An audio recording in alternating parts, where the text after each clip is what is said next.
apart from the pieces, there are 3 main components to a Speedcube mechanism: the screw, the spring, and the magnets.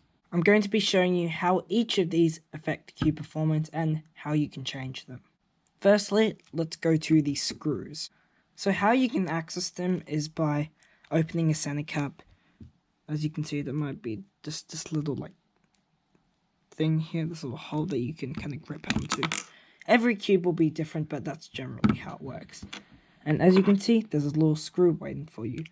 So you can take any screwdriver, but you might have one in your house and that should work fine. So the screw will affect the looseness of the cube. Now that makes sense because that's what a screw does. But how does it affect performance? If I were to make the screws looser, so obviously turn them anti-clockwise, then that means this center can go out a little bit more. So as you can see, I'm pulling apart and you might not be able to see it, but this center, you can pull it out a little bit more than this side. And because it can move out further, you can corner cut more distance here. As you can see, this yellow side really corner cuts. But there are a few downsides to making it too loose, and one of the reasons is that because you can pull out the center cap more, it gives you more room to pop out a piece, and you don't want that during a solve. And if you make it too loose, then the cube can come a little bit unstable, the pieces just so much freedom to move because the center cap isn't tight enough.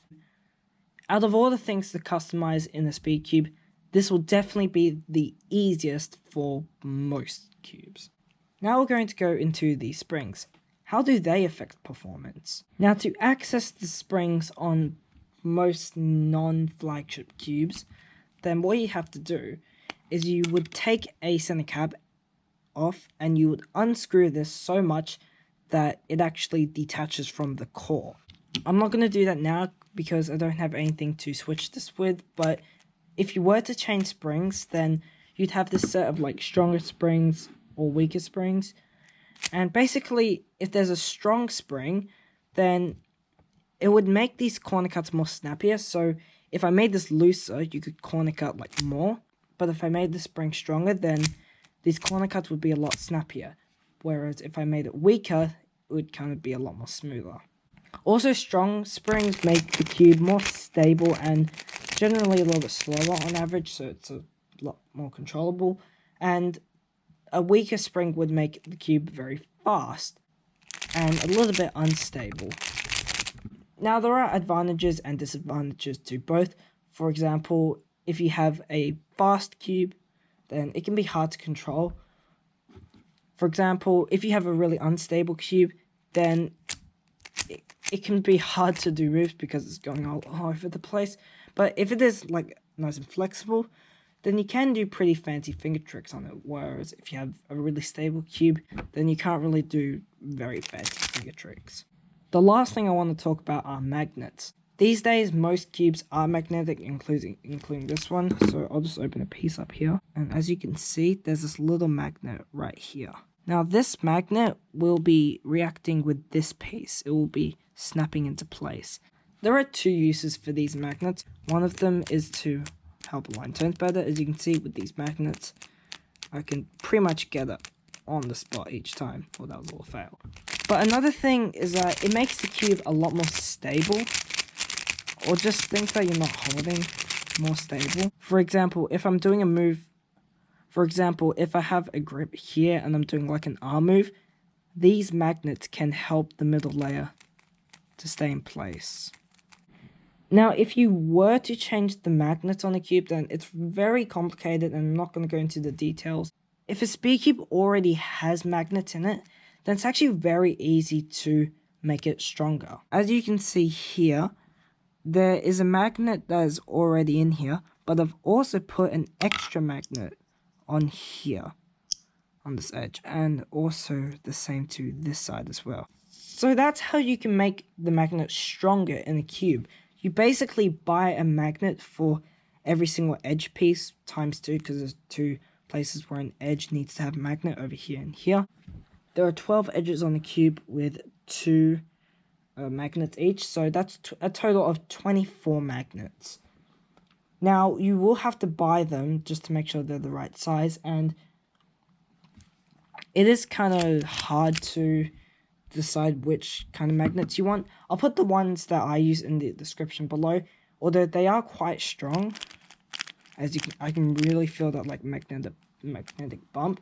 And that kind of magnet is called N45. And basically the N, I don't really know what that means, but the number indicates how strong it is. So N45 is like kind of strong. N50 magnets are very strong.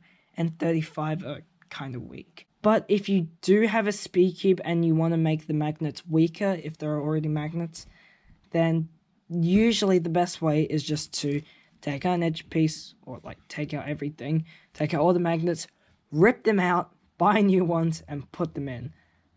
I know it sucks, but if you want to do it, that is usually the only way to do it. Speaking of weak versus strong, that actually leads right into which is better, weak or strong magnets. Now, it really depends, like from person to person, but there's a general consensus. Strong magnets on fast cubes, weak magnets on slow cubes. Now, why is this? Now, if you have a very fast cube, this isn't really a good example, but I'll just do components. If you have a very fast cube, then it can be hard to control it. But when you have stronger magnets, then it can really make it easier to control. The cube speed might just be too much for the magnets to handle, so it would feel close to not having magnets at all. And why you would want weak magnets on slow cubes? Well, if you had very strong magnets on slow cubes, then for a start, the cube's already quite slow, so you're going to have to put in a little bit more effort to turn it. But if you have very strong magnets, then it can be very tiring to turn the cube if it's very slow and you kind of have to turn it here. It can be very tiring to turn. Now, if you are willing to spend a little bit of money, then you can actually change all of these factors quite easily. So this is the X-Men Tornado V2. I'm going to show you how you can do that. So we have this tool right here. And as you can see, there's a red magnet right here. I'm not sure if you can see that. And I'm going to use this tool. Firstly, I'm just going to change it real quick. So as you can see on this cube, there's this red magnet with a little line. And there's a little plus and minus sign here.